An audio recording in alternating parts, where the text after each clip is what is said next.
अपनी योजनाओं से सीधे सीधे 30 करोड़ लोगों को उनकी जिंदगियों को छुआ है। और अगर 23 मई यानी कि कल मोदी जीतते हैं तो ये उन्हीं योजनाओं की जीत होगी। चौकीदार सुप्रीम कोर्ट ने कहा कि हिंदुस्तान का चौकीदार।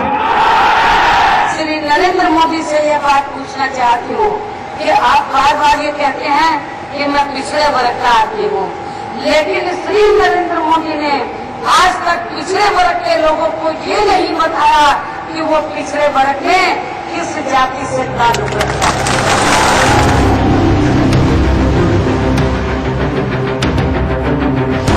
किसी ने चौकीदार को चोर बताया, किसी ने मोदी पर चुनाव में सेना के नाम का इस्तेमाल करने का आरोप लगाया। मोदी को घेरने के लिए विपक्ष ने कई तीर दागे। राष्ट्रवाद के नाम पर मोदी को घेरने की कोशिश की, जातिवाद के जाल में फंसाने का अदाम आजमाया। लेकिन अगर एग्जिट पोल के नतीजों को माने तो मोदी ने विपक्ष के हर दांव को बेदम कर दिया।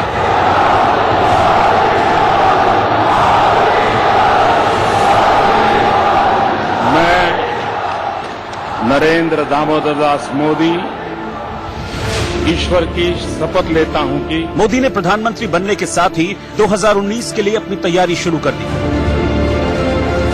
बीजेपी ने अमित शाह के नेतृत्व में बूथ लेवल पर काम करना शुरू कर दिया। जैसे जैसे चुनाव नजदीक आते गए ये तैयारी युद्ध स्तर पर होने लगी। अपने काम को जनता तक पहुंचाने के लिए मोदी ने कोई कसर नहीं छोड़ी।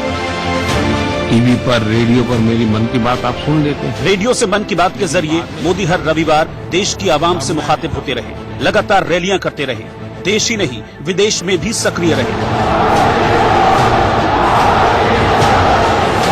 8 नवंबर 2016 की रात्रि को 12 बजे से 500 रुपए और 1000 रुपए की करेंसी नोट लीगल टेंडर नहीं रहे। बड़े और कड़े फैसले लिए और उन फैसलों से देश को ये भरोसा दिलाया कि मोदी है तो सब कुछ मुमकिन है। बीते 4.5 वर्ष से आप सभी के आशीर्वाद से ऐसे अनेक काम थे जिनके बारे में सिर्फ चर्चाएं ही हुआ करती थी। अब जब ये बातें जमीन पर उतर गई है तब एक विश्वास जगा है कि मोदी है तो मुमकिन है।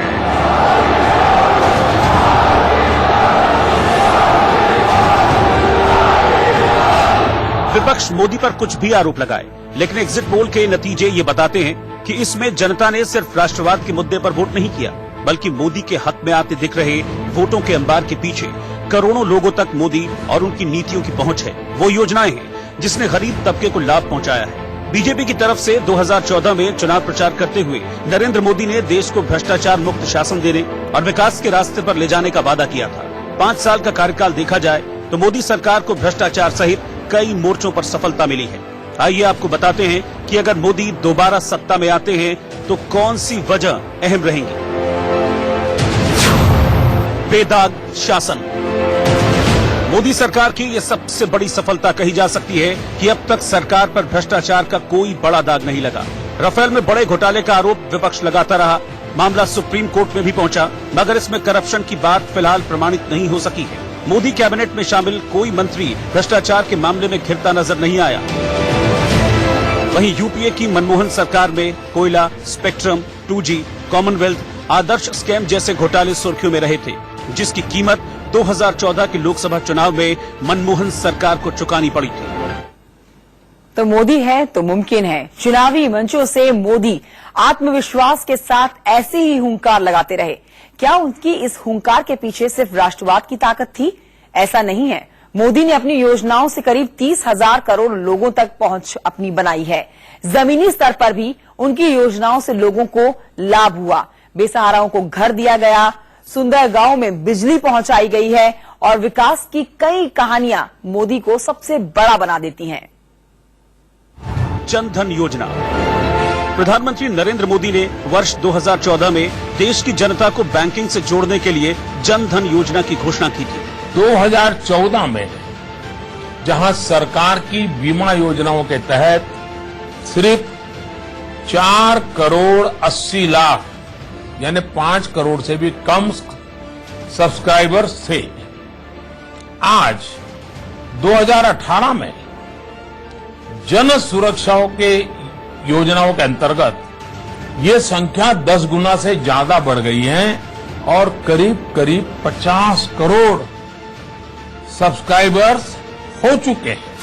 इस योजना के तहत 35.64 करोड़ लोगों के खाते खोले गए। एक सप्ताह में सबसे अधिक 1,80,96,130 बैंक खाते खोलने का गिनीज वर्ल्ड रिकॉर्ड भी बना। दरअसल आजादी के 67 साल बाद भी देश की बड़ी आबादी बैंकिंग सेवा से दूर थी। उनके पास बचत और संस्थागत कर्ज देने के लिए कोई जरिया नहीं था। प्रधानमंत्री मोदी ने इसके लिए 28 अगस्त को प्रधानमंत्री जनधन योजना की शुरुआत की। देश के बैंकों ने कैंप लगाकर लोगों के खाते खोले और उन्हें बैंकिंग सुविधा से जोड़ा। मोदी सरकार ने डिजिटलाइजेशन पर जोर दिया। मकसद था लेन देन और सरकारी कामों में पारदर्शिता सुनिश्चित करने का। कैश के लेन देन की जगह ऑनलाइन पेमेंट पर जोर दिया गया। गांव में बिजलीकरण। पंडित दीनदयाल जी के जन्म जयंती पर देश के करोड़ों गरीब परिवारों के सपनों को पूरा करने वाली इतनी बड़ी योजना की शुरुआत हो रही है। घर में बिजली ना होने पर गरीबों और विशेषकर महिलाओं और बच्चों की जिस तरह की दिक्कत आती है उसे समझते हुए ही सरकार ने ऐसे 18,000 गांवों तक बिजली पहुंचाने की ठानी थी जहां आजादी के इतने वर्षों के बाद भी बिजली नहीं पहुंची थी। मैंने लाल किले से 1000 दिन में ये काम पूरा करने के लिए वादा किया था। इन 18,000 गांवों में से अब 3,000 से भी कम गांव ही ऐसे बचे हैं जहां बिजली पहुंचाई जानी बाकी है। प्रधान